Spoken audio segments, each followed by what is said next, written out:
advise to students taking their end of course exam is first, you have to understand that there are four major periods during an academic year.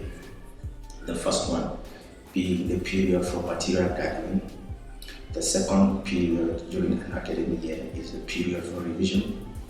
The third period being polishing up, and the last facing your exams. The period for material gathering is one during which the student receives lectures and lesson notes, but not limited only to that. It equally involves all that the student does as personal research with the primary aim to acquire knowledge. The second period during the academic year, which has to do with revision, is one during which the student matches the examination setting with lessons acquired. It is worth noting that this second period is one that it can be observed during the first period. That is, you don't go for material gathering exclusively, but every now and then there are some brief moments of revision. But during the second period, revision is intensified. The third period of the academic year, which I call polishing up, is a test period for the student. This is a period during which the student gets involved in treating as many past questions as possible, with the aim of reaffirming their preparedness to take the final exam. The last and ultimate phase of the academic year is actually facing the exam. You know, it is not something that is uncommon to see students who all through the academic year are very brilliant, but at the end of it all they fail the exam. Sometimes we begin to wonder, how can a student all through the academic year show up excellent but end up failing the exams? You know, you can prepare very well for your exams, but during the exam proper, you make one or two mistakes and it gets you signing your failure ticket.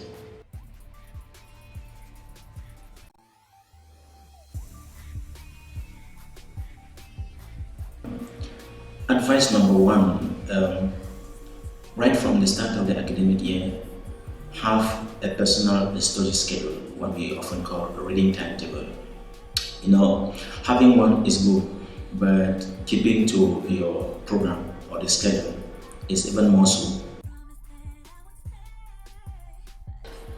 Advice number two, never you pick up a book to study if you didn't prepare what you have to be studying well ahead. You know, generally, because we have a study schedule, you look up to your timetable and you see maybe you have chemistry today, you just pick up a chemistry book and you start reading. Never you get to reading without knowing exactly what you want to obtain from the book. How do you decide on what topic, what chapter to study in your book? The first thing is sometimes right in class after lectures, you realize there are some things you did not understand, and that can be a reason for you to open to a subject and you go straight to a particular topic with the aim to understand what you didn't get while you were in class during lectures. The second aspect is, if you pick up a book and you just don't know what to read from it, get a past question. Try to answer any of the questions, and if you don't succeed, you then open to your notebook, your textbook, with an aim to have an answer to the question that baffled you. Without all of this, you will just be glancing through your notes, and believe me, nothing will be retained. When you pick up a book with a specific objective, this is what I am looking up to, this is what I want to obtain from the book, it becomes very easy, because as you're reading, you know at the back of your mind, this is what you're looking for. Advice number three has to do with collaboration. The more you collaborate with your classmates during studies, the better, the more you understand, because you know, as you try to express yourself, try to share what you have learned with your classmates, you get to master what you studied better. And whenever you are faced with a challenge, make sure you walk up to your teacher with that challenge so that you get clarified. The last advice I would give a student preparing for an end of course exam is actually what has to do with the last stage of, or the last period of the academic year, that is facing the exams. You can still prepare very well, ready for the exam, but during the exam process you fail. So what are those things that can actually make a student prepare properly yet fail the exam? The first thing is the very first paper you're writing during that exam period, you have to watch out, because if you mess up with the very first paper, it can jeopardize the whole exam. You get traumatized, you get discouraged, and every time you're taking subsequent papers, you keep thinking of that which you didn't write well. If you tackle the first paper properly, it gives you courage to be able to face subsequent papers. The second aspect concerning facing an exam is that which has to do with instructions.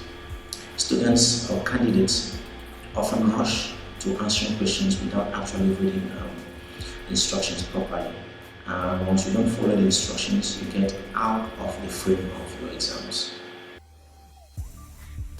The second thing about facing an exam has to do with numbering. Sometimes you answer your questions properly, but just because of the fact that you number your questions poorly can lead you to failure. Just imagine you have to answer 5 questions in the paper, and you answer all 5 questions, but your question 5 is labeled, is numbered question 2 labeled question 3. That takes you out of context, and which is one of the reasons why you can prepare properly for your exams, yet you fail at the end.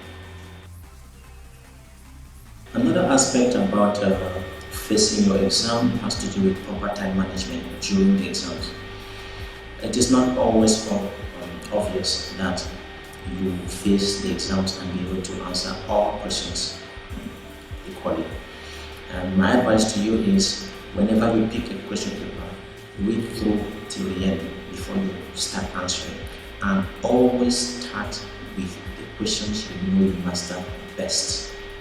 Just imagine you have to answer 3 questions, and you begin with question 1, you get stuck, you keep struggling with question 1, and you waste so much time on question 1.